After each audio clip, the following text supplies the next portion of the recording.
7절에서 16절을 보도록 하겠습니다. 하갈과 이스마엘. 창세기 15장은 아브라함과 그의 자손들에게 약속의 땅을 어떻게 기업으로 주실 것인지를 말씀하고 있습니다. 여호와께서 준비하라는 재물을 쪼개고 기다리던 아브라함은 해질 때 깊은 잠이 임하게 되고, 여호와 하나님은 가나안 족속들의 제약이 가득 차며 약속의 땅을 기업으로 주시는데, 아브라함의 후손은 이방에 계기되어 400년 동안 섬기다가 많은 재물을 가지고 나오게 되고, 이스라엘 백성을 노예로 삼았던 자들을 징벌하신다고 약속하셨습니다. 이 말씀은 아브라함의 후손으로 오실 예수님이 해질 때 십자가에서 대속 제물로 죽으시고 부활하신 복음으로 자신의 백성을 구원하신다는 뜻으로, 사탄의 노예로 살아가는 하나님 백성은 노예에서 해방되어 약속의 땅을 기업으로 받는데, 십자가에서 밝히 드러내신 복음을 가지고 노예에서 해방된다는 뜻입니다. 그리고 하나님 백성을 노예로 삼고 있던 사탄은 십자가에서 머리를 밟히는 증거를 받게 된다는 뜻으로 지옥불에 던져지게 된다는 것입니다. 이렇게 하나님은 자신의 생명을 걸고 쪼갠 고기 사이로 지나시며 사탄의 노예로 있는 자신의 백성을 어떻게 구원하시고 심판하실 것인지를 말씀하시고 맹세로 보증하셨습니다. 구원은 오직 약속의 말씀대로 죽으시고 부활하신 복음을 믿는 믿음으로만 구원을 받고, 믿지 않는 자들은 심판을 받게 된다는 뜻입니다. 그러나 이 복음의 말씀을 믿음으로 아브라함은 의롭다 여김을 받았지만, 사라가 아닌 사라의 종 하갈을 통하여 약속의 자녀를 얻으려 이스마엘을 낳게 됩니다. 사라보다 먼저 임신을 한 하갈이 주인인 사라를 멸시하고, 사라는 하갈을 학대하자 하갈은 도망하게 됩니다. 이 말씀을 통하여 성경은 저와 여러분들에게 율법의 행위가 아닌 오직 여호와 하나님의 생명을 걸고 맹세로 보증하신 복음으로만 구원을 받음을 반복해서 가르쳐 주시고 있음을 기억하시기 바랍니다.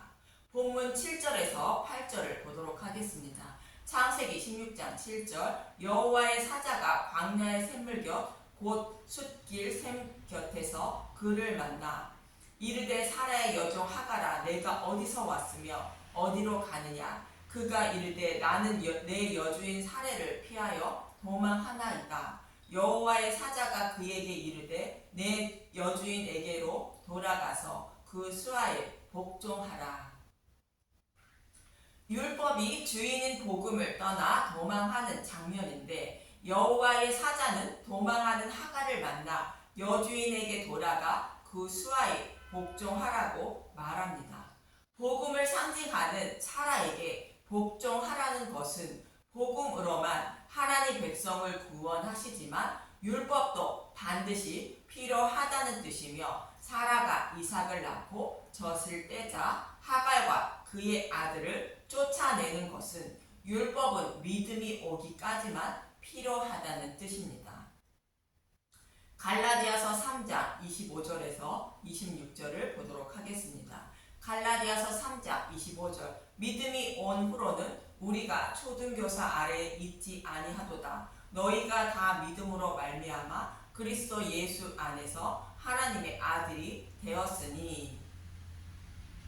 믿음이 온 후로는 율법 안에 있지 않고 복음 안에 있는 것으로 하나님의 아들이 되었으므로 율법의 정죄를 받지 않게 된다는 것입니다. 그래서 율법이 필요치 않게 되어 율법을 상징하는 하갈과 그의 아들을 이삭이 젖을 떼자 쫓아내라 말하고 있는 것입니다. 갈라디아서 3장 19절을 표준 새 번역으로 보겠습니다. 갈라디아서 3장 19절. 그러면 율법은 무엇 때문에 주셨습니까? 그것은 약속하신 자손이 오실 때까지 죄를 밝히시려고 덧붙여 주신 것입니다. 그리고 그 율법은 천사들을 거치고 중개자의 손을 거쳐서 제정하신 것입니다. 자신이 죄인임을 알고 그리스도께 나아가 믿음에 이르게 하기 위하여 율법을 주셨다는 의미로 믿음에 이르면 율법을 모든 지킨 자로 여김을 받음으로 율법이 필요치 않다는 뜻입니다. 그래서 믿음에 이르게 하시기 위하여 율법을 주셨다는 것입니다. 실제로 본문의 말씀처럼 시내산에서 율법을 먼저 받은 이스라엘 백성들은 율법을 잘 지켜야 하나님 백성이 된다는 생각으로 율법을 목숨처럼 지키며 살았습니다. 그런데 예수님이 오셔서 복음으로 구원을 받는다며 복음을 가르치자 먼저 임신한 하갈이 주인인 사라를 조롱하는 것처럼 예수님을 조롱하고 핍박하였던 것입니다. 그래서 예수님은 마태복음 5장 17절에서 20절에 유대인들에게 이렇게 말씀하십니다. 마태복음 5장 17절 예수와 율법 내가 율법이나 선지자를 폐하러 온 줄로 생각하지 말라. 폐하러 온 것이 아니요 완전하게 하려 함이라. 하나님 백성을 구원하시는데 복음으로 구원하시지만 율법도 반드시 필요하다는 뜻이며 예수님이 오신 목적은 율법을 완전하게 해주시기 위한 것으로 사람은 육신이 연약하여 율법을 온전히 지켜서 구원을 받을 자가 아무도 없으므로 예수님이 율법을 온전히 다 지키시고 흠이 없으신 대속 제물로 죽으시고 부활하심으로 그를 복음을 믿는 자를 구원하시기 위하여 오셨다는 뜻입니다. 사도 바울도 하나님이 율법을 주신 이유는 복음으로 인도하는 초등교사 역할을 하게 하기 위하여 율법을 주셨다고 갈라디아서 3장 24절은 말합니다. 갈라디아서 3장 24절 이같이 율법이 우리를 그리스도께로 인도하는 초등교사가 되어 우리로 하여금 믿음으로 말미암아 의롭다함을 얻게 함이라. 어떤 사람이 목적지를 향하여 가는데 목적한 곳을 잘 찾아 갈 수 있도록 길을 안내하여 목적지에 잘 도착할 수 있도록 도와주는 것이 율법이라는 것입니다. 이정표와 같은 것이 율법이라는 뜻입니다. 그래서 율법을 주신 목적은 그리스도께 안내해 주는 역할을 하는 것이 율법이므로 율법도 반드시 필요하다는 것입니다. 그렇다고 믿음을 가진 사람은 율법을 지키지 않아도 된다는 뜻이 아니라 복음을 만나지 못한 사람들을 위하여 율법을 지키며 살아야 하는 것임을 잊지 마시기 바랍니다. 이어지는 마태복음 5장 18절에서 20절을 보도록 하겠습니다. 마태복음 5장 18절 진실로 너희에게 이르노니 천지가 없어지기 전에는 율법의 1.1획도 결코 없어지지 아니하고 다 이루리라. 천지가 없어진다는 것은 하나님이 자신의 백성을 모두 구원하시고 심판을 하시는 날을 말하는 것으로 자신의 백성을 다 구원하실 때까지 율법은 결코 없어지지 않는다는 것이며 또 율법을 다 지키는 자만 구원을 받는다는 것입니다. 그래서 이어지는 19절은 이렇게 말합니다. 마태복음 5장 19절 그러므로 누구든지 이 계명 중에 지극히 작은 것 하나라도 버리고 또 그같이 사람을 지키는 자는 천국에서 지키지 작다 일컬음을 받을 것이요 누구든지 이를 행하며 가르치는 자는 천국에서 크다 일컬음을 받으리라. 천국에서 지극히 작다라는 것은 구원받지 못한다는 뜻이며 천국에서 지극히 크다라는 것은 구원을 받는다는 의미입니다. 그런데 율법을 하나라도 지키지 못하고 가르치는 자는 구원받지 못한다는 것으로 유대인의 지도자들을 말합니다. 이들은 율법을 다 지키지도 못하면서 율법을 다 지켜야 구원을 받는다고 가르치고 있는 자들로 복음을 알지 못하는 자들이므로 구원받지 못한다는 뜻입니다. 그런데 율법을 모두 지키며 가르치는 자는 구원을 받는다는 것인데 율법을 모두 지키며 가르치는 분은 예수님 한 분뿐이므로 예수님만 구원받는다는 뜻이며 또 율법을 완전하게 해주신 복음을 믿는 자는 예수님 안에 있으므로 율법을 다 지킨 자가 되고 또 복음을 알고 복음을 가르치는 자이므로 구원을 받는다는 뜻입니다.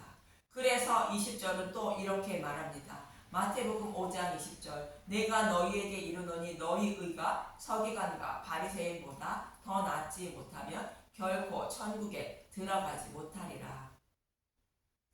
서기관과 바리새인보다 율법을 더 온전하게 지키지 못하면 구원받을 수 없다는 것으로 율법의 행위로는 구원받을 자가 아무도 없다는 뜻입니다.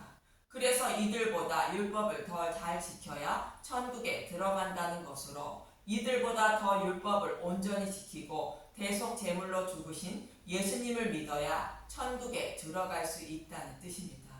율법을 다 지켜 구원받을 자가 아무도 없으므로 예수님이 율법을 완전하게 해주셔서 믿음에 이르게 하여 구원하시기 위하여 예수님은 오셨다는 것입니다. 이처럼 율법은 죄인임을 깨닫게 하고 율법을 완전하게 해주신 예수님께로 인도하여 믿게 하여 구원하기 위해서는 율법도 반드시 필요하다고 말씀하고 있는 것입니다. 그래서 오늘 본문에서 여호와의 사자는 도망하는 하갈을 만나 여주인에게 돌아가 그 수하에 복종하라고 말씀하고 있는 것입니다. 그러면서 여호와의 사자는 하갈에게 본문 10절에서 12절에 이렇게 말합니다. 창세기 26장 10절 여호와의 사자가 또 그에게 이르되 내가 내 씨를 크게 번성하여 그 수가 많아 셀 수 없게 하리라. 여호와의 사자가 또 그에게 이르되 내가 임신하였은즉 아들을 낳으리니 그 이름을 이스마엘이라 하라. 이는 여호와께서 내 고통을 들으셨음이니라. 그가 사람 중에 들나귀 같이 되리니 그의 손이 모든 사람을 치겠고 모든 사람의 손이 그를 칠지며 그가 모든 형제와 대항해서 살리라 하니라. 하갈의 자손도 크게 번성하게 한다는 것으로 여호와께서 하갈의 고통도 들으셨다는 뜻이며 그의 아들을 이스마엘이라 부르라는 것입니다. 하나님 백성을 모두 구원하시기 전까지는 자신의 백성을 구원하기 위하여 율법도 반드시 필요하다는 것으로 율법도 번성해야 한다는 뜻이며 예수님의 재림 때까지 율법을 버리지 않는다는 뜻입니다. 율법을 지키지 못하는 죄인임을 알아야 예수님을 찾게 되며 자신의 백성을 구원하실 수 있기 때문으로 하갈의 씨도 크게 번성하게 하신다는 뜻입니다. 그리고 그가 사람 중에 들나귀 같이 된다고 본문 12절은 말합니다. 들나귀는 어떤 의미인지 하나님이 욥에게 하시는 말씀을 통하여 잘 알 수 있습니다. 욥기 39장 7절에서 8절을 봅니다. 욥기 39장 7절 들나귀는 성읍에서 질거리는 소리를 비웃나니 나귀치는 사람이 지르는 소리는 그것에게 들리지 아니하며 초장 언덕으로 두루 다니며 여러 가지 푸른 풀을 찾느니라. 들나귀는 사람이 들나귀를 길들이기 위하여 하는 말을 비웃기 때문에 들나귀의 귀에 들리지 않아 길들이지 못한다는 것입니다. 그래서 들나귀는 여기저기를 돌아다니며 자신이 먹고 싶은 풀을 뜯고 배를 불리며 산다는 것입니다. 믿음의 열매를 맺기 위해서는 씨 가진 채소와 씨 가진 열매 맺는 나무를 먹어야 하는데 열매 맺지 못하는 씨가 없는 여러 가지 푸른 풀만 먹고 다닌다는 것입니다. 푸른 풀은 씨가 없는 것으로 믿음의 열매를 맺지 못하는 율법을 말합니다. 이 말씀은 복음의 말씀을 전하여 구원을 받게 하려고 복음의 말씀을 아무리 전해도 비웃기 때문에 복음을 받아들이지 못한다는 것이며 나귀는 자신의 육적인 배를 불리기 위하여 자신이 원하는 말씀만 들으려고 이 말씀 저 말씀을 듣는다는 것입니다. 참고로 창세기 여섯째 날에는 하나님의 형상을 닮은 사람을 창조하시고 창세기 1장 29절에서 30절에 이렇게 말합니다. 창세기 1장 29절 하나님이 이르시되 내가 온 지면에 씨 맺는 모든 채소와 씨 가진 열매 맺는 모든 나무를 너희에게 주노니 너희의 먹을 거리가 되리라. 하나님의 형상을 닮은 사람에게는 씨 맺는 모든 채소와 씨 가진 열매 맺는 모든 나무를 주신다는 말씀으로 단단한 음식인 복음의 말씀을 먹어야 믿음의 열매를 맺어 하나님 백성이 될 수 있다는 뜻입니다.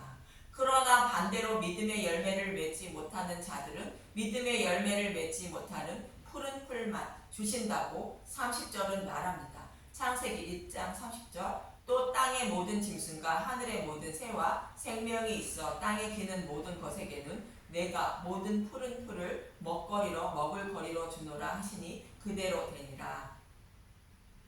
하나님의 형상을 닮은 자가 아닌 각종 짐승들에게는 푸른 풀만 주신다는 것으로 믿음의 열매를 맺는 복음의 말씀이 아닌 다른 복음은 율법을 먹거리로 주신다는 것으로 푸른 풀만 주신다는 것입니다.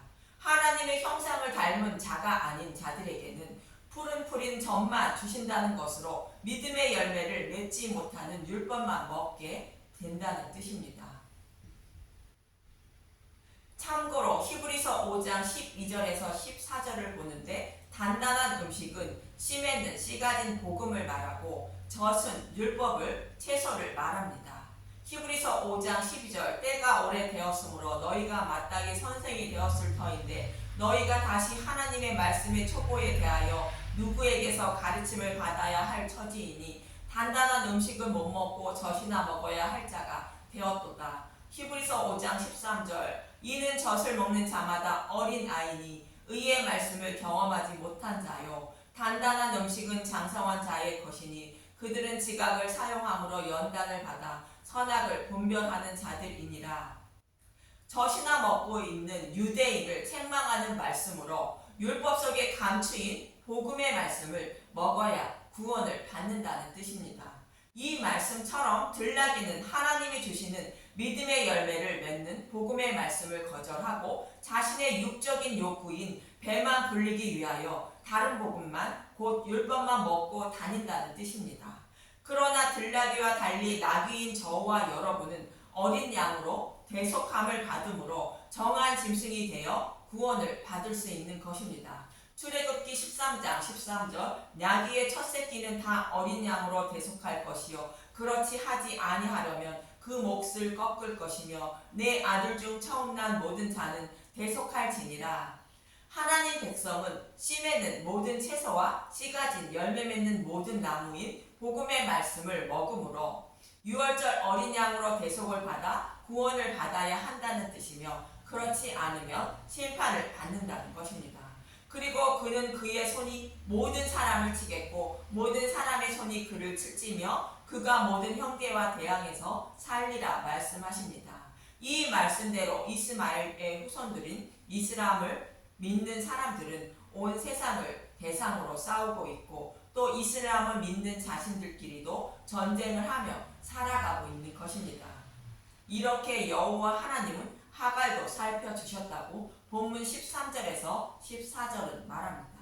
창세기 16장 13절 하갈이 자기에게 이르신 여호와 이름을 나를 살피시는 하나님이라 하였으니 이는 내가 어떻게 여기서 나를 살피시는 하나님을 배웠는고 함이라. 이러므로 그 셈을 부엘라헤로라 불렀으며 이것은 가데스와 베레 사이에 있더라. 하갈이 아브라함의 아들을 낳음에 아브라함이 하갈이 낳은 그 아들을 이름하여 이스마엘이라 하였더라. 하갈이 아브라함에게 이스마엘을 낳았을 때 아브라함이 86세였더라. 하나님은 하갈도 살펴주신다는 것으로 예수님이 오신다 할지라도 잃어버린 양을 모두 찾으시는 종말이 올 때까지 율법을 절대로 버리지 않는다는 것입니다. 창세기 16장의 말씀을 정리를 하면 첫째로 여호와 하나님의 약속의 말씀을 믿는 아브라함이 사라가 아닌 하갈을 통하여 약속의 자녀를 낳으려고 한 것은 사람은 육신이 연약하여 스스로의 노력으로 믿음에 이르지 못한다는 뜻이며 이런 자가 어떻게 믿음의 백성이 되는지를 창세기 17장에서 말씀하고 있는 것입니다.